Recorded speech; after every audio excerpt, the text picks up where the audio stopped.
Welcome back, everybody. Today we have a very special guest on the podcast. We have Shalise, and she is the owner and founder of 11 Pickup. So, welcome, Shalise. Hi there.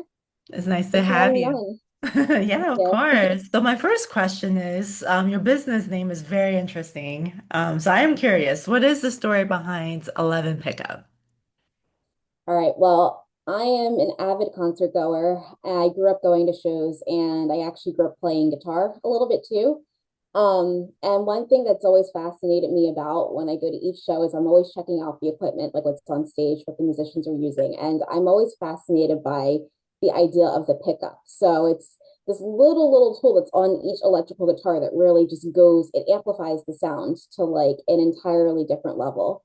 And when I was thinking about, launching my VA business, I thought about what role would I like to play in relation to the brands that I would work with. And I love the idea of being, like a small kind of well-oiled machine, but being able to amplify whatever business I'm working with, getting the message out even further, or working with them on branding, being that strategic creative partner that can really help to amplify, their brand. So I thought of the name 11 Pickup because my last name is Levin, as you see. So when I tell people my last name, I usually will say it's like 11 without the E. So I think yeah, it was a pretty natural, organic way that I came up with 11 Pickup. I love that. And it's good because it's easy to remember now because there's a story behind it. So kind of going along with how you have a story behind your brand, right? So in your opinion, right, as a business owner and expert, of course, in this area, what role does storytelling play when it comes to, brand strategy, you think? Storytelling, it's everything. It really is. There's no brand strategy without storytelling because just going back to when you're thinking about a particular business, it's not just what the business is, who works there, how many employees. It's the why. It's why you are doing what you're doing and how you're helping your customers to get, the required, desire that they're looking for. It's really kind of why you're trying to help people, why you're serving people. And I think that that needs to be kind of effectively communicated Mhm. because without that, there's no way of really translating that to your audience. So really, yeah, storytelling is a huge part of branding strategy and it's what drew me to marketing to begin with Mhm. because, inherently I was always the kid with a notebook kind of going around and writing stories. So I think it's integral. One doesn't exist without the other. That's really cool. And I mean, I guess it's the elephant in the room too, but like in the age of AI, where people could theoretically, type it in to, ChatGPT or some other AI and come up with a post or, newsletter, whatever it is. But if there's no story behind it, if there's no human element, like, why are we even doing this, right? It's so true. And I think there's so much nuance behind a brand that AI cannot necessarily capture. Like you need somebody there that is familiar with who the business owners are, what the product is, who the audience, who the clients are, to really help to capture that nuance as well. Yeah, totally agree with that. So, with the connection that we're building, online between brands and their clients, there's a community, that would be good to have, of course, right? So in your work, Shalise, how do you help your clients to build community and not just a following of people? Yeah, so I think about my last role. I worked in marketing title insurance to real estate agents, essentially, and I, spent a long time in that field and kind of really making that what I focused on. And so there, I really learned, I think, a lot about community because I think when you're trying to talk about establishing any kind of community, you need to kind of first have a vision for who you are and what you're offering to them, and then once that's identified I think consistency, it's everything over time, keeping your name out in front of people Hmm. and being visible to them. So, for example, I was managing a newsletter program where, every other week we were sending out content tips, questions about title insurance that real estate agents often might ask. Kind of just trying to add value and be of service in some kind of way to showcase the brand's expertise. I Hmm. think by having that regular touch point, with the audience is so important, and I think it's a huge part of establishing a community. I think other platforms, depending on who you're working with, I love how, for example, what Patreon does for YouTubers, where you're giving people a space that they can go to consistently and get, extras or something that maybe not everybody else would see, and Mhm. kind of being in on the end like that. I think that is also really a cool thing about establishing a community, and something that anybody as a marketer should have in mind, regardless of what brand they're working with. Yeah, that's an awesome tip actually, because well, I'm kind of still new on this whole like business building thing myself. So like for example on Instagram or LinkedIn, like we can have connections, we can have followers, but I'm trying to like at this stage right now, I'm trying to figure out like how do I build a community and not just have people like my post or just scroll past it, but stay and talk to each other. So I think that's where like, having what you said, it's important to know where I stand first, right?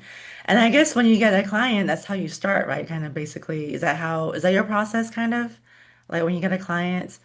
I always like to go in just trying to gather as much information in the Hmm. beginning before I make any recommendations. I just want to have a conversation, and I want to get to know who you are as an Hmm. individual, but then also what the business is organically before any, recommendations are thrown out there. I need to kind of have a vision of like what you're offering first. Yeah, definitely. I feel the same way. I actually have talked to several business owners, and it's funny because a couple of them, well, okay, one of them, she knew exactly what she wanted. She knew who she was, her business goals, everything. Another one I talked to, she didn't know. Like she was like blindsided. So I was like, well, I'm like, how can I help you if you don't know what do you Right. want? Right? It's very difficult. Yeah. And I think also too, so then taking a step back and asking, okay, so what challenges are you facing? Like Mhm. what's a barrier? Like what's not translating possibly with your audience? Maybe trying to like reverse engineer what the problems are can help to illuminate what the business actually is too. Yeah, that's an awesome tip right there too, Shalice. Thank you for sharing that. Okay, so I know you also do content creation, of course. So when it comes to the editing, right? What's your philosophy on editing? Do you just cut things out ruthlessly, or do you kind of preserve some voice in there? Yeah, I love this question because I think that editing is something that's very subjective depending on Mhm. who's doing it. The way that I might say something might be different from how you might say it. And sometimes it's not necessarily one is right over the other. They could both actually be correct or accurate, but one feels better for a person versus somebody else. So, to give you an example, in a prior role, I was responsible for creating and editing, managing an executive newsletter, essentially thought Mhm. leadership. We would, highlight a different executive at our from one of our business units, at title companies throughout, each month, and we would get them to contribute a blog post. And I can remember I would, you pitch them the story idea, what we want them to write about, encourage them to write about, and they come back to us with a draft. And I'm a huge fan of preserving as much voice as possible. I want to keep it as authentic to the person as possible. So, within reality, you do need to edit, you do need to make things, finesse them to make them flow better. So, I would do that. And then, however, when I would send the draft on to somebody else to review, they might come back with a completely different, take on it altogether. And like, my track changes versus like my manager's track changes, we Mhm. go back and forth, and it'll be a little bit of a song and dance because from their perspective, they really want more so to, I think, make sure it was aligned more with the businesses, the Mhm. business voice and tone, and Right. perfectly understanding that because I do think that that's important. But however, I do feel as if I'm more comfortable when I can at least still recognize the person with Yeah. what's being said and humanizing them that way. So it's an interesting kind of thing to consider when you do see that back and forth. And I think we learned a lot from each other throughout the editing process as well. Because there is a delicate balance between being authentic, but also making sure the voice is aligning with what your company's voice should be. Yeah, I love that. It's kind of like you preserve as much as you can to keep the personality, the human part of it, but then you do finesse it enough so that it comes out professional and clear. So yeah, that's a good balance right there. I love that. Yeah. So you mentioned earlier that you love going to concerts and music is a huge part of your life and I could see from your Instagram even like all the music you have on there. So what lessons from the music industry, the music scene, do you think applies to business branding? Yeah, I mean, this is a great question because I mean, just to kind of back up, when I grew up, I've lived in central New Jersey for most of my life, and I kind of Mhm. came up during the early 2000s. And at that time, it was just a very active music scene, live music within my area. And then, going directly to the north into New York, Long Island, so many bands came out of like these areas, like bands like My Chemical Romance, going north, Taking Back Sunday, brand new. So it was a really interesting time. And one thing that always stuck with me with, those shows, this is pre social media for the most part. This is like very early MySpace. So you would find out occasionally about shows on MySpace. However, the main way that we were still getting word out about these shows was the flyers. And you think about how like analog that feels, but the flyers were so effective in kind of getting the word out about the next shows. You would just literally go there and see a table full of flyers, take one, take whichever ones you wanted. And there was always a theme for each flyer. There was always like, of course, the bands that were playing, the costs. It communicated very effectively, though, what the objectives were for the shows. And it was something tangible that you kind of took with you and you could kind of collect. And I actually wound up collecting a lot of these flyers throughout the years.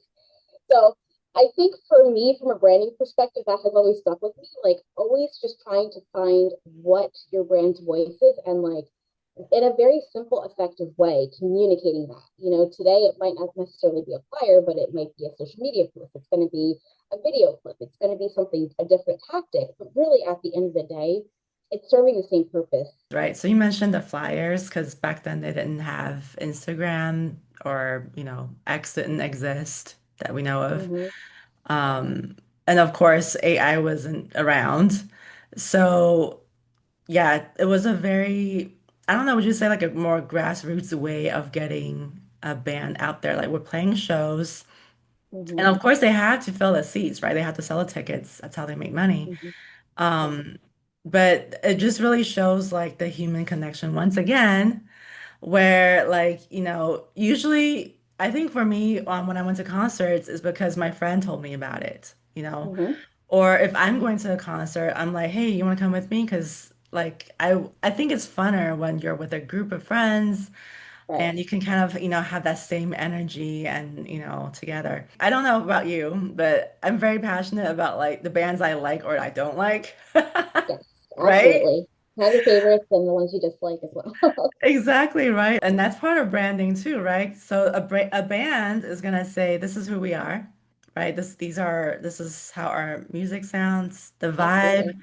right? Mm-hmm. And either you take it or leave it. And I think for a business to translate that into the business world, like even if you're in real estate, even if you're, a boutique firm, an attorney, I think that can still translate, right? If you are clear on, once again, what you said earlier, who you are, and then your brand visuals and how you show up, like you're either gonna attract people that want to work with you, or the ones that don't, like they're very clear about that too, and we're okay with that. So I Mm-hmm. think that's yeah, I always learn a lot from the music scene as far as branding too. They're very clear. Yes, a lot So. of inspiration there. And yeah, I think it goes back also to community as well. We talked about earlier when like you didn't have social media, the word of mouth you find out about a lot of shows was from a friend inviting you. So I think it really does. It highlights the importance of just being consistent as well and kind of like always just trying to bring people into whatever it is that you're, promoting. Yeah, I love that. That's fun. I love talking about music too, but okay. All right, so here's the next one. It kind of goes with the music scene. Have you ever collaborated with musicians or with music branding? Yeah, so I've had a couple of different some cool experiences with this throughout the years. I mean, I've done things, for example, like highlighting certain brands for writing about them, writing profiles, reviewing their music, kind of from the journalistic side of things. Now, on the flip side, I've also, as I mentioned, I kind of grew up playing a little bit of guitar also. So I've collaborated like creatively with musicians as well. And I think one thing that I've always just took away is that you just want to be as authentic as possible, whether like you're interviewing a band, whether you're like representing somebody, whether you're collaborating one on one with somebody, just I think respecting the artist for who they are and highlighting who that is and trying to make sure it's as authentic to what they were actually going for. I think interviewing bands is a really cool experience to have because you get to have this like one-on-one dialogue and you get to see what their inspiration was behind something. You go into it maybe with your preconceived notion of what you might think a song is about, and then you talk to them about it and you realize, wow, there's so much more to it than that, or there's a different perspective altogether. I think authenticity is something that I have always appreciated about working with creatives and musicians specifically. And it's something that I really want to, continue to translate into my brand as well. Yeah, that's awesome. Yeah, because you mentioned about like lyrics a little bit. I'm always intrigued, because lyrics they can be really catchy, but then once you like read it, you're like, oh, what does this mean? And then you get the meaning behind it. Yeah, Mhm. that's really cool. I love that. Okay, so if your brand were a band, what would it be? This is such a fun question. And I like kind of had to think about this one for a second. But so for me, because my VA business, it's on the newer side and it's kind of more up and coming. What comes to mind is there is a newer band that I'm really loving called Honey Revenge. They're out of LA and they've come up like kind of, I think since COVID, a little bit after even. And Hmm. one thing I really appreciate about them is I had the opportunity to see them live this past summer at Warped Tour. And backing up last year when they were announcing the lineup for this tour, like Kevin Lyman, the owner, founder of Warped Tour, he just made the decision that he was going to basically allow each band to be announced on its own day individually. So they all got their spotlight. Wow. And I remember when Honey Revenge was announced, people, there's a whole cross section of people that are like into Warped Tour, all different ages. And there was I remember a lot of backlash when they got announced because people were like, oh, who's this TikTok band? This should be for like, the legacy artists. Like, where are they? Where are the other bands? And so I really appreciate, the singer. I noticed she got in the comments, her name's Devin, and she was actually responding to people like one on one and saying, hey, wait a minute, Warped Tour has always been about highlighting new talent, new artists, up and coming bands, as well as the more legacy bands as well. So just can we give, a little bit of respect here to these newer artists, to us included, and I just kind of really admired that tenacity. Hmm. So I like the idea of my brand kind of being like having that tenacity to really, advocate for a brand and kind of really, again, getting the word out about them and making sure we're as authentic as possible. And if, we have to kind of like make some specific steps here to make sure that's going to happen, I'm the person that would love to be behind that. So Honey Revenge is my answer. It's definitely not easy to be a new business, right? Obviously, I think we come to the conclusion that we can start our own business. We can, be our own founder because we have had experience in life or in the professional world, right? I don't just pick up one day and say, "Hey, I'm gonna start my own creative support business." Like, I have no skills. Like that doesn't work like that. So I think for you, like you've had all these skills, right, over the years, working for different, different brands, different companies. And now it's your turn to start your own thing. So I think you mentioned a little bit about tenacity, about needing that when you start a new business. If, for any founders out there that are trying to start their new thing, would you have any like tips or any like advice you would say that might work for others that maybe that has worked for you? Besides tenacity, what else do you think would be good?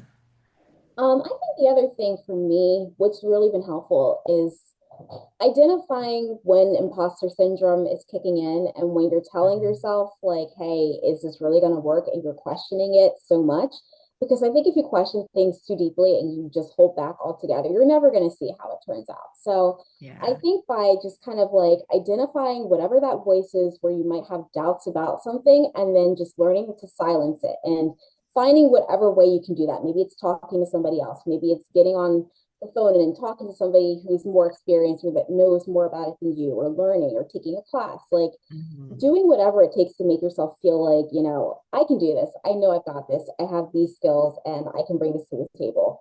I think that's something that's really helped me a lot with getting this started. Yeah, man, you're like you're so confident, Shalice. I love that. Like, I feel like On a a good lot day. of us, no, you're awesome. I feel like a lot of us need to have that confidence. And here's the funny thing, I always thought that I was very determined, very confident as well.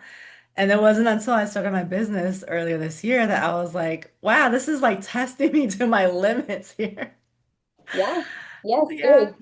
But it's in the best ways possible though. I think it's a unique challenge and it's something that I very much feel like I'm still learning as I'm going along. And yeah. I think attitude is a lot of it though behind Yeah, and progress.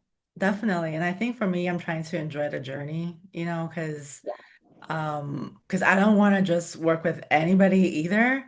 Because that's why I even started my own thing, is because I can choose who my clients are and my rates and everything, right? Mhm. So there's something to be said about like self-esteem, self-respect. Obviously, it should be based on some sort of evidence that yes, I have done this for companies. I know what I am capable of, and I can help, my clients with it. But at the same time, yeah, there is some of that, like you just have to believe in yourself to some extent that like I can do this, right? Yes. Yep. So going along with that, so what is next for 11 Pickup? Just continuing on with trying to get the word out about my brand. I've been having a lot of very interesting creative conversations recently with other small business owners about what they're doing, what Mhm. they're at different phases in the process. I've talked to somebody recently who has a well-established business that, started really during COVID. I've talked to somebody else that is just kind of at the grass, at the, right at that starting point where they have the vision and now it's like a matter of executing it. And I think, having these conversations with people and learning kind of like what my role can be to support, it's just something that I'm going to continue to look forward to doing. And hopefully I can have as many of those conversations as possible in the upcoming months. Yeah, awesome. I'm excited to see, where 11 Pickup is, a year from now, because we're heading into 2026, believe it or not. Definitely. Yeah. So We're soon. exciting. Yeah, exciting times ahead for sure. Well, thank you so much, Shalise, for sharing your insights, your passion for marketing, for music with us. It's been really fun talking to you, honestly. So I really appreciate that. And so Thanks, if, Catherine. Yeah, thank you so much for, I'm sorry, for having me on and inviting me to talk about this with you. yeah, of course. So if the audience would like to connect with you online, where should we direct them? Yeah, so my Instagram is 11 underscore pickup. And that's where I'm kind of really getting everything up and running right now. So that's where you Okay. can find me. All right. Thank you so much. Thank you.